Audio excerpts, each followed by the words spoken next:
Hi friends, எங்கள் கொல்லையில் கத்திரிக்கண்ணு வைக்க போகிறோம். எங்கள் மாமா அதை ரெடி பண்ணிகிட்ருக்காங்க. போய் பார்ப்போமா? வாங்க பார்க்கலாம். எங்கள் மாமா குழி நோண்டிகிட்ருக்காங்க, ரெடி பண்ணிகிட்ருக்காங்க. ஹாய் ஃப்ரெண்ட்ஸ், பார்த்தீங்களா? எங்கள் மாமா குழி நோண்டிகிட்ருக்காங்க கத்திரிக்கண்ணு வைக்க. எல்லாம் கத்திரிக்காயெலாம் ரெடி பண்ணி எல்லாம் பள்ளம்லாம் போட்டுட்டு கத்திரிக்கண்ணு வைக்கிறப்ப பார்ப்போம். ஹாய் ஃப்ரெண்ட்ஸ், இப்போ எங்கள் மாமா கத்திரிக்கண்ணு வைக்கிறதுக்கு அடப்பு தான் அடிச்சிட்ருக்காங்க. ஏன்னா ஆடெலாம் மேய்ஞ்சிடும்ல, ஆடு மேய்ஞ்சால் நம்ம வச்சதெல்லாம் வேஸ்ட்டாக போயிடும்ல, அதனால் இப்போ அடப்பு தான் அடிச்சிட்ருக்காங்க. கொஞ்சம் வெயில் போனதுக்கப்புறம் கத்திரிக்கண்ணை நட்டு வைப்பாங்க. இந்த கேட்டு வச்சு அடித்து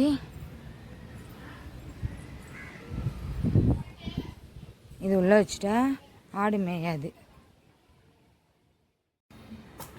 இப்போ எங்கள் மாமா அடப்பு அடிச்சிட்ருக்காங்க.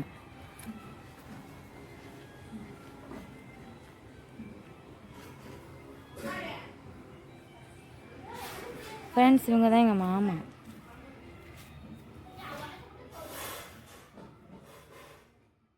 கத்திரிக்கண்ணு வைக்க போகிறாங்க, போய் பார்ப்போமா?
ஃப்ரெண்ட்ஸ், வச்சு செடியெலாம் வச்சாச்சு ஃப்ரெண்ட்ஸ்.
ஒரு வழியாக எல்லா செடியும் வச்சு தண்ணியும் ஊற்றியாச்சு.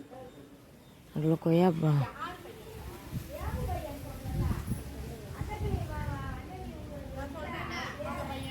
ஒரு நாள் ஆகிடுச்சு. இதை ரெடி பண்ணி இதை அடைப்படைச்சி கண் வைக்கிறதுக்கு ஒரு நாள் ஆகிடுச்சு ஃப்ரெண்ட்ஸ்.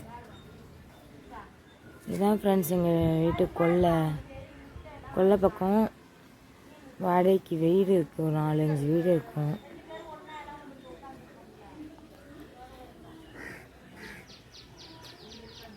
அந்த வாளி வச்சுருக்கிறது தான் எங்கள் அத்தை.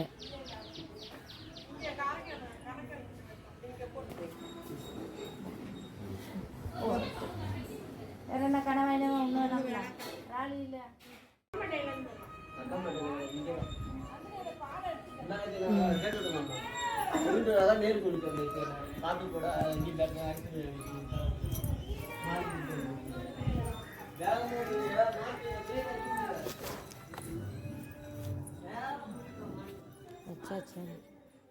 ஓகே ஃப்ரெண்ட்ஸ், ஒரு வழியாக கத்திரிக்காய்லாம் வச்சு முடிச்சாச்சு. அதுக்கப்புறம் நம்ம கத்திரிக்காய் காய்க்கிறப்ப வீடியோ எடுப்போம். ஓகே ஃப்ரெண்ட்ஸ், பாய்.